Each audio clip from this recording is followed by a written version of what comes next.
ভাইয়া এই ছেলে মোবাইলের নাম হাতের মোবাইল নাম এমনি শুনো মিয়া আর ফ্যান নিয়ে উঠাও আকাম করো বসে বসে। কিছু মানুষের অভ্যাসই ফালতু অভ্যাস, জিন্দিগিটাই মোবাইল নির্ভর জিন্দিগি, এক ধরনের ফালতু জিন্দিগি। মানে জীবনের সবকিছু প্রতিটা সেকেন্ডের কল্পনাই মোবাইল, এটা দিয়ে কিছু না কিছু একটা করা, 24 ঘন্টার ফিক্র, প্রয়োজনীয় অপ্রয়োজনীয়, দরকারি বেদরকারি, গরু ছাগল কুকুর বিড়াল হাঁস মুরগি সাপ বিচ্ছু মানুষ জীব জন্তু জানোয়ার 18,000 মাখলুকাতের ছবি উঠানো, যখন যেটা পায়। এটা কি মানাচ্ছে না না মানায়? এটা কি সুন্দর দেখায় না অসুন্দর দেখায়? এটা কি পরিবেশের সাথে খাপ খায় না না খাপ খায়? আমার এত তারের দরকার, আমার মন চাইছে খালাস, আমার মনে চাইছে আমি এটা করি। এই এক ধরনের জিন্দিগি, খামখেয়ালি জিন্দিগি, খামখেয়ালি জিন্দিগি। যখন যা মন চায়, আমার কাছে ভালো লাগছে, আমার কাছে মন চাইছে, আমার কাছে মনে হয়েছে এটা, এই মনের চাহিদার এই জিন্দিগি জানোয়ারের জিন্দিগি। সরাসরি কোরআন শরীফ আছে, ওয়াতলু আলাইহিম নাবা আল্লাযী আতাইনাহু আয়াতিনা ফানসালাখা মিনহা ফাআতবাআহু আশ-শাইতান ফাকানা মিনাল গাফিন। আল্লাহ বলেন, বন্ধু আপনি ওই মানুষের, ওই ব্যক্তির ঘটনাটা শুনেন যাকে আমি আল্লাহ তাআলা আমার আয়াত দিয়েছিলাম, আমার কোরআন দিয়েছিলাম, আমার ওহীর জ্ঞান দিয়েছিলাম, কিন্তু সে ফানসালাখা মিনহা, সে তার থেকে দূরে সরে গেছে, ওহীর জ্ঞান থেকে নিজেকে সরায় নিছে।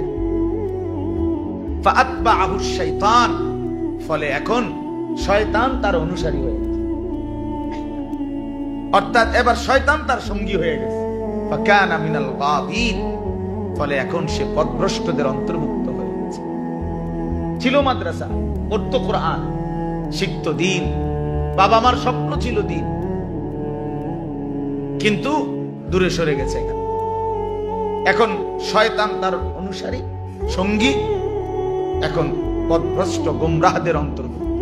এরপরের আয়াত শুনে, সূরা আরাফের আয়াত, ওয়ালাউ শি'না লারাফা'নাহু বিহা।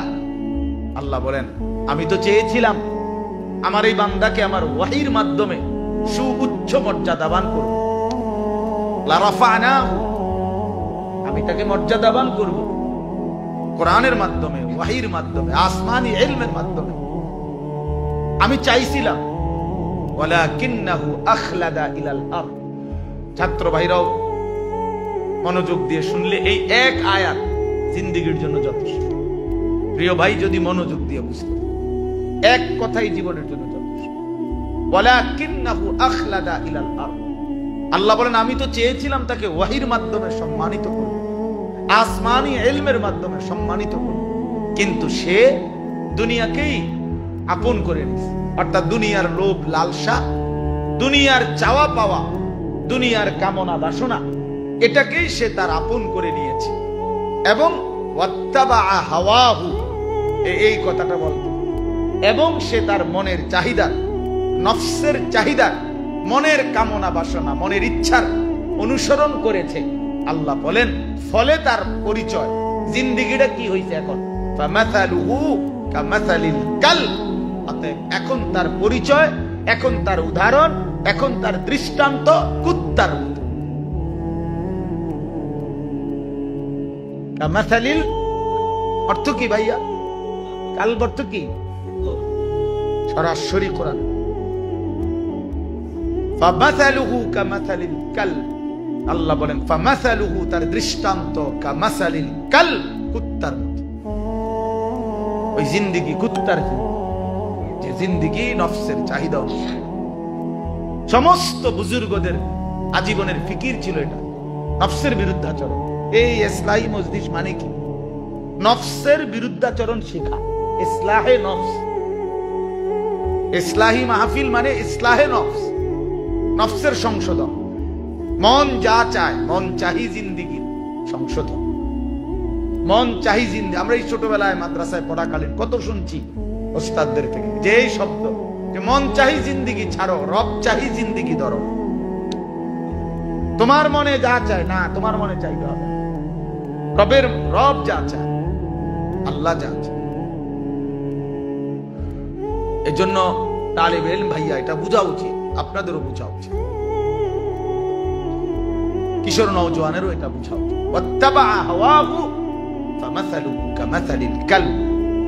আল্লাহ বলেন মনের চাহিদা মত, আমার মন চাইছে, আমার মন নাই পড়বো না, কেন ভাল লাগে না, কেন ভাল লাগে না, ভাল লাগে না আর মাদ্রাসা যাইতাম না আর কেন যাইতাম না, এমনি যাইতাম না, আরে যাও না, আর বাপে বলতি, আরে বললাম না যাইতাম না, ফেসাল পারে না। এই এত গোলাম, এত নফসের গোলাম, মনের চাহিদার গোলাম। এই জীবন কুকুরের জীবন। ইন তাহমিল আলাইহি ইয়ালহাস আও তাতরুকহু ইয়ালহাস। প্রিয় ভাই, আল্লাহ তাআলা বলেন কুকুরের স্বভাব, কুকুর কেউ তাকে মারবার জন্য যদি লাঠি তোলে, তাইলেও সে দৌড়তে দৌড়তে জিহ্বা হাফায়, মানে জিহ্বা বাহির করে এরকম হাফায়। আও তাতরুকহু ইয়ালহাস।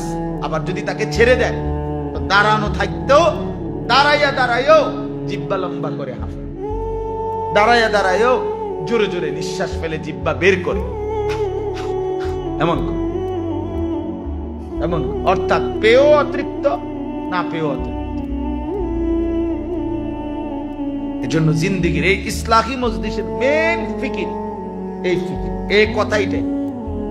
সমস্ত আউলিয়া, বুজুর্গ, পীর, মাশায়েখ, শায়েখে তরিকত, তাসাউফ কি, তাজকিয়া কি, আধ্যাত্মিকতা কি, এই সব কিছুর কথা এটাই। এই যুগে যুগে যত পীর ছিলেন, বুজুর্গ ছিলেন, আউলিয়া ছিলেন, মাশায়েখ ছিলেন, সমস্ত ওনারা কি ফিকির করছেন, কি মেহনত করছেন, তাজকিয়া করছেন কি, ওয়ায়ুযাক্কিহিম। নবী সাল্লাল্লাহু আলাইহি সাল্লামের একটা মেহনত ছিল তাজকিয়া, আত্মসংশোধন। এটা মানেই হলো ইসলাহে নফস, নফসের বিরুদ্ধে আচরণ। নফস বড় হারামি, শয়তান এত হারামি না, নফস যত হারামি। আমার সাথে যেটা আছে আমার ভিতরে, এটা যত হারামি, শয়তান এত হারামি। শয়তান অনেক দুর্বল, এটা অনেক সবল, এটা অনেক সবল। আল্লাহ তাআলা কুরআনুল কারীমে স্পষ্ট বলছে শয়তানের সমস্ত চক্রান্ত দুর্বল, দাঈফা। ইন্না কাইদাশ শাইতানি কানা দাঈফা। শয়তানের সমস্ত চক্রান্ত কি? দুর্বল। কিন্তু নফসের ব্যাপারে আল্লাহ তাআলা বলেন ইউসুফ আলাইহিস সালামের জবানে, ইন্নান নাফসা লাআম্মারাতুম বিসসু ওয়া মা উবাররিউ নাফসি। কোনোভাবেই আমি নবী, আমি আল্লাহর নবী, ইউসুফ আলাইহিস সালাম আল্লাহর নবী, কিন্তু তবুও তিনি বলতেছেন কোনোভাবেই আমি আমার নফসকে নিরাপদ মনে করি। ওই বড় হারাম, ওই বড় হারাম। ইন্নান নাফসা লাআম্মারাতুম বিসসু। নিশ্চয় নফস প্রচন্ড ভাবে, আম্মারা মুবালাগা, প্রচন্ড ভাবে প্রেসার দেয়। একটা নারী চোখ নিচের দিকে নামাইয়া রাখা আর তাকাইয়া থাকার মধ্যে ব্যবধান দেখেন। অর্থাৎ মোবাইলের অশ্লীল ছবি একবার চোখ নামাইয়া না দেখবো না, দেখা যাবে ভিতরটা আটলান্টিক মহাসাগরও এত ঢেউ উঠে না। কলিজাটার ভিতরে যে পরিমাণ ছিড়া যাইতেছে, আরে দেখ খেলাই, একটা নজর দেখে তাকাইছে, দিল ঠান্ডা, বেড়ি চাইতে আছে, উলঙ্গ ছবি দেখতেছে, নর্তকীর নাচ দেখতেছে। মানে নফস বড় হারাম, বড় খতরনাক। 24 ঘন্টা এটা গুনাহের প্রেরণা। ফাআলহামাহা ফুজুরাহা ওয়া তাকওয়াহা। এই নফসের প্রথম ইলহাম গুনাহের প্রতি। ওয়া নাফসিন ওয়া মা সাওয়াহা ফাআলহামাহা ফুজুরাহা ওয়া তাকওয়াহা। প্রত্যেক মানুষের অন্তরের, নফসের, মনের প্রথম চাহিদা কি? গুনাহ। বলেন প্রথম চাহিদা কি? গুনাহ। গুনাহ নফসের প্রথম এলহাম করে নফস গুনাহ। এরপরে ওয়া তাকওয়াহা। এজন্য নফস প্রথম চায় নারী দেখতে, এরপরে ওইটার চাপ দিয়া, ঘাড় নোয়াইয়া নিচের দিকে নামাইয়া তাকওয়া মানে গুনাহ থেকে ফিরতে হবে। এজন্য প্রত্যেক মানুষের অন্তরের প্রথম চাহিদা, নফসের প্রথম চাহিদা গুনাহ। গুনাহ, গাফলতি, কামখেয়ালি, অবহেলা, নাফরমানি, অবাধ্যতা। এরপরে ওইটাকে শক্ত করে ওইটার ঘাড়ে পাড়া দিয়া এরপরে নিজেরে তাকওয়ার কাছে নিতে হবে। এই জন্য তাকওয়া দ্বিতীয় স্তর হলে তাকওয়া। আমরা আমাদের উস্তাদদের মুখে শুনছি যে নফসের ঘাড়ে পাও দিয়ে তারপরে তোমার তাকওয়ার কাছে নিতে হবে। যাই হোক ভাই আমার, এজন্য আমি বললাম প্রিয় ভাই, এই যারা উপস্থিত হয়েছেন আমার মুরব্বীরাই মূলত বয়ান করবে। আল্লামা মুফতি দেলাওয়ার হোসেন দামাত বারাকাতুহুম, কত বড় ব্যক্তিত্ব, এটা আমি বুঝাইতে ঘন্টাখানিক লাগবে, 1 ঘন্টা লাগবে। উনি কে এটা বুঝা। এই গোটা বাংলাদেশের মধ্যে যদি একেবারে প্রথম সারির সর্বশ্রেষ্ঠ বাংলার 3 জন মুফতি, 3 জনও ধরা হয়, প্রথম 3 জনের মধ্যে আল্লামা মুফতি দেলাওয়ার হোসেন অন্যতম একজন। শেখুল ইসলাম আল্লামা তাকি উসমানী দামাত বারাকাতুহুমের হাতে গড়া শাগরিদ। আমি 24 সাল গত বছর অক্টোবর মাসে 6 দিন ছিলাম করাচি তাকি উসমানী সাহেব হযরতের মাদ্রাসায়, বেড়াইতে গেছিলাম ওইখানে। ও 6 দিনে তো বহু উস্তাদদের সাথে দেখা হয়েছে। মুফতি দেলোয়ার, হযরত মাওলানা আব্দুল মালিক, মুফতি মিজান সাহেব, আমাদের শেখ জাকারিয়া, মুফতি মিজানুর রহমান সাঈদ হুজুর, এই 3 জনরে চিনে না দারুল উলুম করাচির মধ্যে এমন কর্মচারীও নেই এই পাকিস্তানে। মানে এই 3 ব্যক্তিত্বকে চিনে না এমন কর্মচারীও নেই ওইখানে। 3 জন সুপারস্টার ওইখানে সবাই চেনে। এত বেশি পরিমাণ মেহনতি ছাত্র ছিলেন ওনাদের, কলিজার টুকরা ছাত্র আমাদের বর্তমান যিনি খতিব সাহেব, আর এই আজকে যে হযরত আসছেন, এবং মুফতি মিজান সাহেব, আরো আছে এর মধ্যে অন্যতম তো হযরত ইনশাআল্লাহ বয়ান। তো মাঝখান দিয়ে আমি ওই মোবাইলের প্রসঙ্গে কথাটা বলতে গিয়ে ভাইয়া এটা বলছি, আজ আমাদের জিন্দেগীর সবচাইতে বড় সংশোধন মোবাইলের সঠিক ইস্তেমাল। এটা কত যুবক, কত ছেলে, কত মেয়ে, কত নারী, কত বিবাহিত স্ত্রী, কত ঘর, কত সংসার পুরায় দিছে, কত জীবন পথের ফকির বানায় দিছে, কত নারীর জীবন সর্বশান্ত করে দিছে, কত নারী বেইজ্জতি হইছে, কত নারী ধর্ষিতা হইছে, কত নারী কত লম্পটের খপ্পরে পড়ে সর্বশান্ত হইছে, ইজ্জত হারাইছে, সম্মান হারাইছে, ঘর হারাইছে। সকল কিছুতে এই মোবাইলের অবদান অসংখ্য। আমার তো ছোট্ট একটা মাদ্রাসা আছে, প্রায় 450 ছাত্র আছে আলহামদুলিল্লাহ।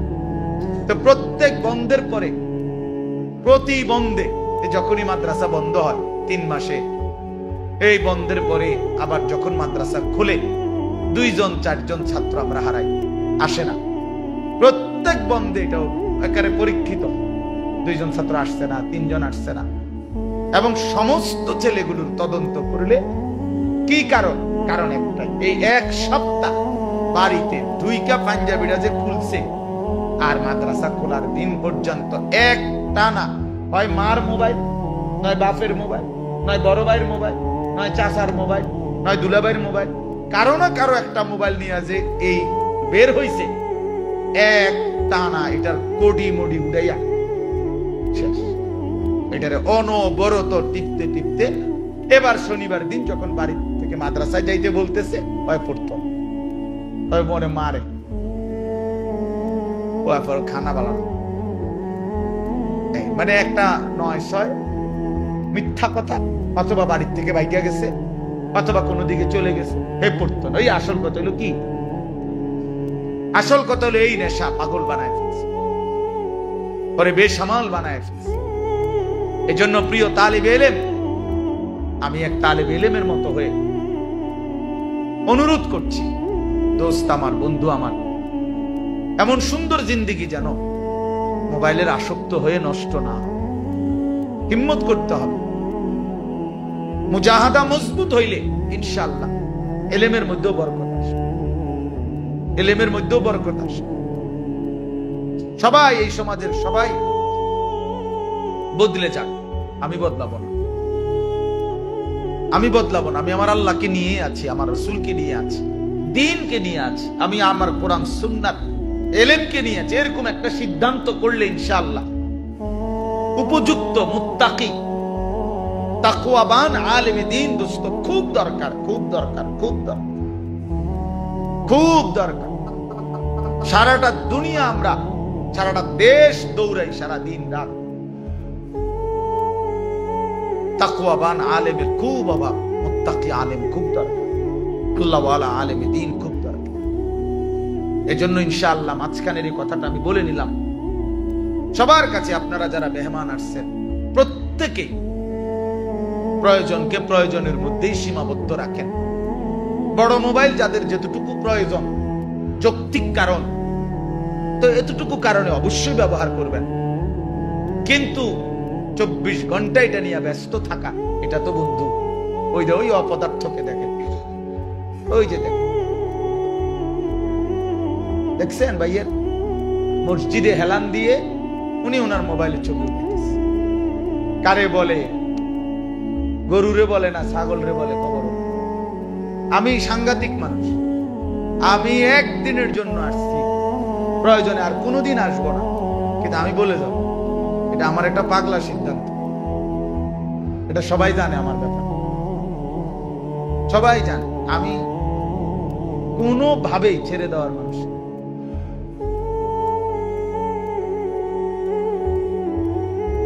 আকল কম হইলে এমন হয়, ফিকির নাই, মানে আমি আমার অন্য কোনো কথার প্রতি আমার কোনো মোতাবজ্জ নাই, আমার যেটা ধ্যান আমি এটাই বলতে চাইছি। আর কোনো কথা এখানে জায়গা পাবেন, আমার যেটা বুঝ এটাই, আমার যেটা বুঝ এটাই বুঝ। আল্লাহ আমাদেরকে বুঝ দান করেন, আল্লাহ তাআলা আমাদেরকে আকলে সলিম দান করেন, কলবে সলিম দান করেন। প্রিয় ভাই, আমি আমার আগের কথায় ফিরে আসি। হাকিমুল উম্মত মুজাদ্দিদুল মিল্লাত হযরত মাওলানা শাহ আশরাফ আলী থানভী রাহমাতুল্লাহি আলাইহি, এই উনি দারুল উলুম দেওবন্দের ছাত্র ছিলেন। এখান থেকে মোবাইলে গেছিলাম, মনে আছে নি? দারুল উলুম দেওবন্দের ছাত্র ছিলেন। তো তিনি তো ছাত্র জীবনে স্বাভাবিক পড়ালেখা করছেন, ফারেগ হইছেন, ভালো ছাত্র ছিলেন। পড়ালেখা করার পরে, শেষ করার পরে, ফারেগ হওয়ার পরে অল্প সময়ের ব্যবধানে তিনি ওই সময়েরই সমস্ত উলামায়ে কেরামের কাছে অত্যন্ত প্রিয়, আস্থাভাজন একজন আল্লাহওয়ালা বুজুর্গ হিসাবে খ্যাতি পাইছেন।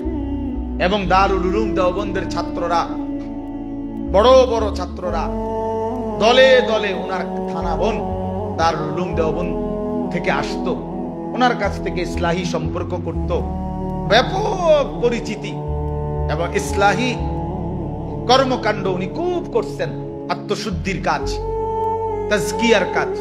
তো ওনার যারা ক্লাসমেট ছিল, সাথী, এই ওনারাও তো তখন জীবিত ছিল। তো ওনারাও তো দেখছে আশরাফ আলী রে, কি রে আমরা আশরাফ আলী পেয়েছে, তে কামটা করলো কি এখন? এখন যে এত লোক, এত মানুষ, তার এত ভক্ত, ঘটনাটা কি? আমরা আশরাফ আলী। তো বন্ধু বান্ধবদের মধ্যে যারা ক্লাসমেট সাথী ছিল, ওনারা অনেকে ওনারে জিজ্ঞাসা করছিল, আশরাফ আলী তুমি তো আমরার সাথেই পড়তা, স্বাভাবিক পড়ালেখাই তো করছো, ওস্তাদদের কাছে আমরাও একসাথে পড়ছি, কিন্তু ফাঁকি দিয়ে কেমনে কি কাম করলা? আজ তুমি এত জনপ্রিয় হয়ে গেলা কেমনে? আজ তুমি এতটা মহব্বতের পাত্র হয়ে গেলা কেমনে? মানুষের এত ব্যাপক ভক্ত তোমার হলো কিভাবে? বা তোমার এই অসম্ভব মেধা, যোগ্যতা, মেহনত, তাকওয়া, তাজকিয়া এত কিছু হলো কিভাবে? তখন উনি খুব আদবের সাথে এই কথাটা আমি বলতেছিলাম আমার হুজুরের কথা বলতে গিয়ে, তখন এই থানভী রাহমাতুল্লাহ আলাইহি তিনি বলছেন বন্ধুদেরকে যে দোস্ত শোনো, ছাত্র জীবনে তোমাদের মধ্যে একটা জিনিস ছিল সবার মধ্যে, যেটা আমার মধ্যেও কম বেশি ছিল, কিন্তু আমার মধ্যে অতিরিক্ত একটা জিনিস ছিল, যেটা তোমরা খেয়াল করো নাই। কি সেটা? তিনি বলছেন তোমরা সবাই খুব কুতুব, মানে কুতুব মানে হলো ছোট কাফ দিয়ে লেখলে যেটা, মানে কিতাবুন এর বহুবচন কি? কুতুবুন। এই কুতুব তো তোমরা দিবা নিশি কুতুব বিনি, কুতুব নিয়ে ব্যাপক কিতাব মোতালা নিয়ে 24 ঘন্টা ব্যস্ত ছিলাম। এটা প্রশংসনীয়, ভালো কাজ, এটা আমিও করছি কম বেশি, কিন্তু আমি অতিরিক্ত কুতুব। তোমরা শুধু কুতুব দেখছো, আমি কুতুব, বড় কাফ, বড় কাফ তোয়া বা কুতুব। এটা হলো আউলিয়াদের একটা স্তর, অলি আবদাল কুতুব। কুতুব হলো অলি আউলিয়ার একটা স্তর। তো তিনি বলেন আমি 3 জন কুতুব এই দারুল উলুম দেওবন্দে থাকাকালীন ওনাদের খুব বেশি সোহবত, সাহচর্য, খুব বেশি ওনাদের সান্নিধ্য, ওনাদের কাছে আসা যাওয়া, ওনাদের নজরের তাওয়াজ্জু, ফয়েজ আমি খুব বেশি নিছি। 3 জন কুতুব। তা আমি একই সাথে কুতুব ছোট কাফ এটার দিকেও নজর রাখছি, একই সাথে কুতুব বড় কাফ ওইটার দিকেও নজর রাখছি।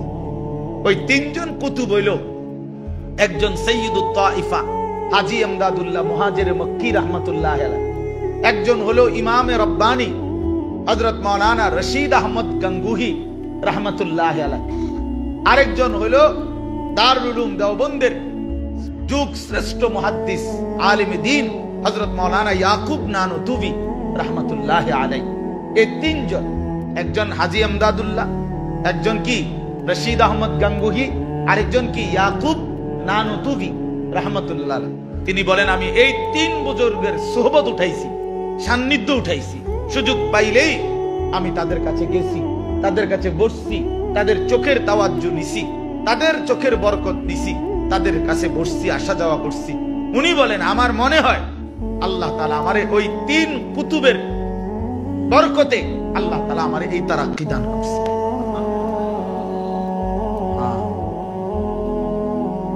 এই কথাটাই আজকের তালিবে ইলমের মধ্যে একটা বড় শূন্যতা, বড় শূন্য।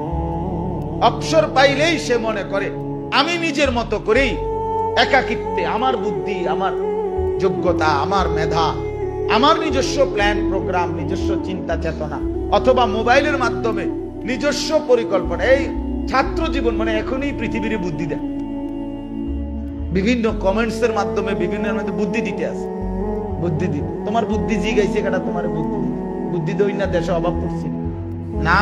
আমি আমার একবার একজনে বলতেছে বড় বড় আলেমরা এখন কি করে আমি বুঝতেছি না, হুজুর এই করা উচিত ছিল।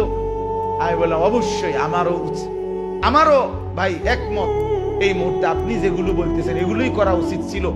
বড় বড় আলেমরা যেহেতু ঘোড়ার ঘাস কাটতেছে, ওনারা যেহেতু বুঝে সারছে না, আপনি আমি সম্পূর্ণ লাইভ এবং ক্যামেরা ভিডিও খরচ আমি দেব। আপনি শুধু আমাদের ক্যান্টনমেন্ট 4 রাস্তার মাথা একটা গোল চক্কর আছে, এইটার মাঝখানে দাঁড়াই আপনি শুধু এই কথাটা কইবেন, এই এখন কি করা উচিত। বড় বড় আলেমরা যেহেতু বুঝতেছে না, আপনি বিষয়টা বলবেন, আর এটা পুরো ভিডিও করে সারা বিশ্ব প্রচারের ব্যবস্থা আমি নিজ খরচে করব, যত লাখ টাকা লাগে, দরকার হলে বাড়ির জমি বেচালাম, কিন্তু আপনারে আমি এটা করে দেব। এইবার উনি কয় যে হুজুর আমি কইলে শুনবো কি? আমি বললাম তাহলে এই ফাইজলামি আলাপটি কেন করলেন?